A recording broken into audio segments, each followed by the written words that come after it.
Hi, this is Andrew Blackler here again.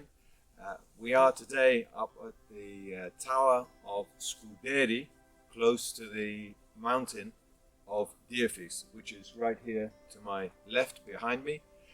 The tower is to the right. Our aim today is to photograph using this drone the outside of the tower, and then internally to take some 3D photographs.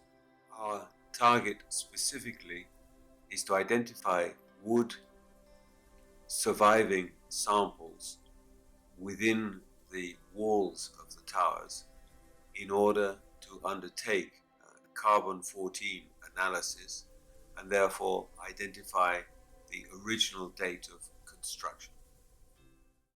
This is part of a program funded by the Castle Studies Trust, and we hope to finish this over the next 6 to 12 months.